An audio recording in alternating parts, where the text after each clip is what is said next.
Welcome to the Deep Dive. Today we're tackling something really powerful for building wealth, compound interest. Right. Albert Einstein supposedly called it the eighth wonder of the world. Yeah, he who understands it earns it. He who doesn't pays it. That's the quote. Pretty dramatic stuff.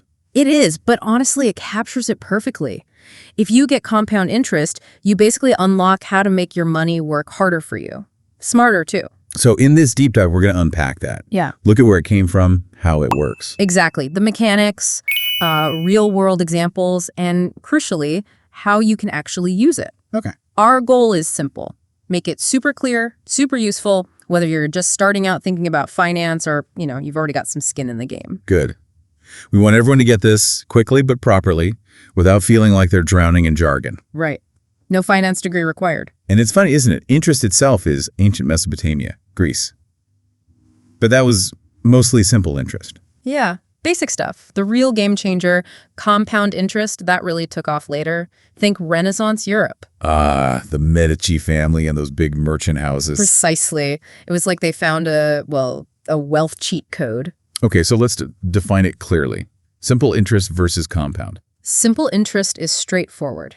You earn interest just on your initial amount, your principal. That's it. One and done each period. But compound is different. Totally different. With compound interest, you earn interest on your principal plus any interest that's already built up. Your interest starts earning its own interest. Like interest having babies. Yeah, that's actually a pretty good way to put it. It snowballs. Okay, let's maybe look at the formula. A equals P times 1 plus R to the power of N. Looks a bit scary. It can look intimidating, yeah. But let's break it down. A is just the final amount you end up with. Simple. Okay. P is your principal, the money you start with. Right. R is your annual interest rate, but you need to write it as a decimal. So 5% becomes 0.05. Got it. Is how many times the interest is compounded per year. Annually is 1, quarterly is 4, monthly is 12. Daily would be 365. Okay, makes sense. And T. T is just time, the number of years your money is invested. So the really big levers here are T time and how often it compounds. Longer time, more frequent compounding. The bigger A gets. And not just bigger, but it grows faster and faster. It's exponential. That's the real aha moment. That snowball effect you mentioned. Exactly. And time, T, is arguably the most powerful factor. Let's show that. Imagine you invest, say, $10,000 at a 10% annual return. Okay, after 1 year. After year one, you've got $11,000. Easy enough. $1,000 profit. Not bad, but not earth-shattering yet. Right. But let's jump ahead 5 years later. Where are we then? That $10,000 becomes about $16,105. So you've made over $6,000 in interest now. Okay, start to feel more substantial, 10 years. After 10 years, it's around $25,937, more than doubled your initial money. Nice. Now double the time again, 20 years. Okay, now it really accelerates after 20 years, Right. roughly $67,275. Wow. That's a big jump from year 10 to 20. It is. That's the compounding kicking into high gear. And now, the big one.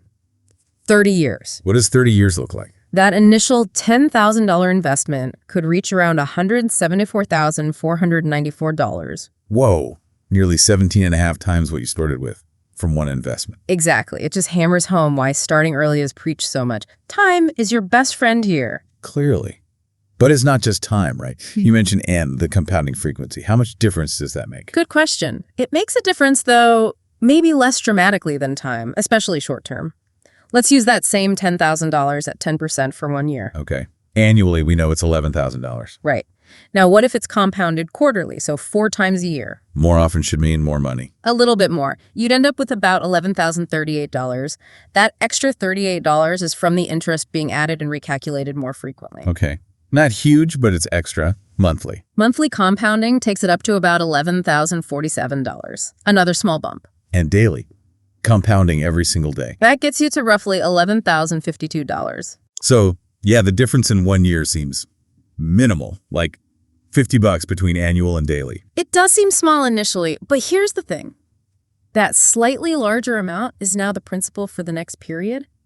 over decades, those tiny extra bits compound too. So the gap widens over time. Exactly. That extra $52 earned in year one also starts compounding. Over 20, 30 years, the difference between annual and, say, daily compounding can become quite significant. It's another optimization lever you can understand. Okay, that makes sense. So we see the power of time, the boost from frequency. Where does this actually show up in everyday finance? Where are people using this? Oh, retirement planning is the classic example. Think about your 401k, IRAs, RSPs in Canada, superannuation in Australia. Right, those long-term savings accounts. Yeah. Their whole design relies on compound growth. You put money in regularly, hopefully get investment returns, and those returns compound over, decades. It's textbook long-term compounding. And we saw that stark example comparing two savers, right? Yes, that's a fantastic illustration. You've got person A who starts saving $200 a month at age 25. Okay, young starter. And then person B who starts later at age 40 but saves more, $400 a month, double the contribution. Logically, you'd think person B ends up with more, right? Saving twice as much each month. That's the intuitive guess. But assuming the same 8% annual return, person A, the early starter, actually ends up with a much larger nest egg by retirement age. Even though they contributed less overall. Significantly less overall in terms of total dollars put in, but those extra 15 years of compounding made all the difference. It completely outweighs the higher contribution amount started later. That really drives home the start early message. Yeah. It's not just a suggestion, it's mathematically powerful. Absolutely. It's probably the single most important takeaway. Okay, besides retirement, where else is compounding a big player? Stock market investing, definitely, especially with dividends. When you own stocks that pay dividends, you often have the choice to reinvest them automatically. So instead of taking the cash, you use the dividend to buy more shares, even fractional shares of the same stock. Now you own more stock, which means next time you get a slightly bigger dividend, which buys even more stock. Compounding in action again. Plus the potential growth of the stock price itself. Exactly. It's a double whammy of compounding. Look at someone like Warren Buffett, famous for starting young, age 11, I think. Yeah, something like that. Most of his incredible wealth was actually generated after he turned 50. Decades and decades of consistent investment returns compounding on themselves. It wasn't about quick hits. It was pure long-term compounding. Patience and consistency. That's the name of the game.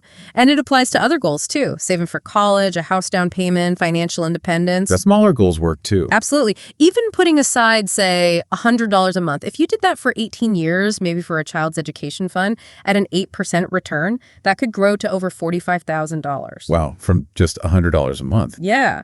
Compounding turns those small, regular contributions into something substantial over time. Okay, the benefits are clear. It sounds amazing. But it can't be that easy, right? What stops people from actually doing this and reaping the rewards? What are the barriers? Well, a huge one is psychological. It's our desire for instant gratification. Wanting things now. Exactly. Our brains are kind of wired for immediate rewards. Compounding is the opposite. It's about delayed gratification, big time. You don't see massive results right away? No, the initial growth is slow. It can feel insignificant. And it's really tempting to spend that money today on something fun rather than socking it away for this distant future benefit. That internal struggle, the now versus the much later. And the now often wins, unfortunately. People underinvest or delay starting because those early returns just don't feel very rewarding. But those small beginnings are absolutely essential for the later exponential growth. It's like planting a seed. You don't get the tree overnight. Perfect analogy. You need patience. What else gets in the way? Is it just not understanding it? That's definitely another major barrier, lack of financial literacy. Honestly, compound interest isn't always taught well or taught at all in schools. True. So if people don't grasp the concept or they find the math confusing or they just don't realize how powerful it can be long term, well, they're not going to prioritize it, are they? Makes sense. If you don't know the potential, why bother? Right. And that's where resources like the SideBySide article we're using today become really valuable, trying to make these crucial ideas accessible. Okay, so we need patience to overcome instant gratification and knowledge to overcome the literacy gap. Are there any actual risks or maybe misconceptions we should clear up? Yeah, definitely.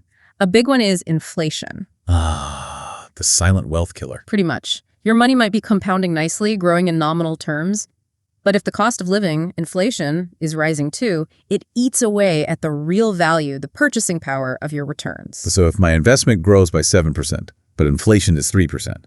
Your real return is only about 4%. You're still ahead, which is good, but not by the full 7%. Your money doesn't buy 7% more stuff, it buys 4% more stuff. So what's the takeaway there? Aim higher. You need to aim for investments whose returns consistently beat inflation over the long run. That's why things like broad stock market index funds, individual stocks, sometimes real estate, are often recommended for long-term goals. They have the potential to outpace inflation significantly over time. Right. Aiming for real growth, not just number growth. Good point. Oh. What else? Well, there's the dark side of compounding debt. The negative compounding. Exactly. The same principle works in reverse. High interest debt, especially credit cards, if you don't pay it off, the interest charges get added to the balance. And then you pay interest on the interest. Precisely. It spirals outwards fast. Our source mentioned a $5,000 credit card balance at, say, 24% interest. Yeah. If you don't make payments, that could double to $10,000 in roughly 3 years. Wow. That's terrifyingly fast. It is. It highlights why getting rid of high-interest debt is so critical. It should usually be your absolute top priority, arguably even before aggressively investing. Paying off 24% debt is like getting a guaranteed 24% return tax-free. That's a great way to frame it, a guaranteed return. Okay, so manage inflation, crush high-interest debt. Any other myths? Just managing expectations, really. Compound interest is incredibly powerful, yes, but it's not magic. It's not a get-rich-quick scheme. But it takes time. Decades, usually, to see the really spectacular results. People sometimes see charts and expect miracles overnight. The reality is patient, consistent effort over a long time horizon. It's a marathon, definitely not a sprint. Okay, that's a very grounded perspective. So we understand it. We see where it works. We know the barriers and risks. Let's get practical. What can someone listening right now actually do to start making compound interest work for them? What's the action plan? Okay, step one, and we've said it a lot, but it bears repeating. Start early. As early as possible. Yes. Time is your superpower here. Even small amounts started early are vastly better than large amounts started late. Don't wait for the perfect time or enough money. Just start. Okay, number one, start now. Number two, be consistent. Make saving and investing a regular habit. Monthly, bi-weekly, whatever matches your pay cycle. Automate it if you can. Treat it like any other essential bill. Consistency feeds the compounding engine. like clockwork. Got it. What's third? Reinvest your earnings. If your investments generate dividends or interest, set them up to automatically reinvest. Don't just take the cash. Let that money go back to work and start compounding itself. Keep the snowball rolling. Okay, fourth. Avoid and eliminate high-interest debt. We just talked about this. It actively works against you. Yeah. Make a plan to tackle credit cards, payday loans, anything with a high rate. Get that negative compounding out of your life. Crucial. Number 5. As your income grows over your career, try to increase your contributions. Got a raise, bump up your savings rate. Even a small percentage increase adds fuel to the fire over the long term. Don't just spend the raise. Save some of it. Ideally, yes. And finally, number 6, diversify. While not part of compounding itself, spreading your investments across different types of assets, stocks, bonds, maybe others, helps manage risk. Managing risk helps you stay invested for the long haul, which is essential for compounding to work its magic. Start early, be consistent, reinvest earnings, kill bad debt, increase contributions, diversify. That sounds like a solid plan. It's a proven path. Are there any tools or maybe books people could use to help with this? Oh, definitely. Online compound interest calculators are fantastic. Just search for one. They're usually free and let you play with numbers, see how different rates, timeframes, contributions affect the outcome. It makes it tangible. Good idea. Visualizing it helps. Books. For mindset, The Compound Effect by Darren Hardy is great. It's not strictly finance, but it nails the power of small, consistent actions, which is the heart of compounding. Okay. For investing principles, Benjamin Graham's The Intelligent Investor is a timeless classic. Dense, but foundational. A bit more advanced, maybe? Yeah. And look, for ongoing accessible insights, like we've been discussing today, platforms like SideBySide, the source for this deep dive, are designed exactly for that, providing clear, reliable financial information. Subscribing there is a good move. Great recommendations. Yeah. So wrapping this up, it really feels like compound interest isn't some secret for the ultra-rich. It's a fundamental principle accessible to basically anyone. Absolutely. The key ingredients aren't huge sums of money. They're discipline, knowledge, and maybe most importantly, time. Start early, stay consistent, let time do the heavy lifting. That's the core message. And like Buffett said, the best investment you can make is in yourself. Understanding this stuff, that is an investment in yourself, a really valuable one. So the call to action is clear then. Start now. Invest in your future.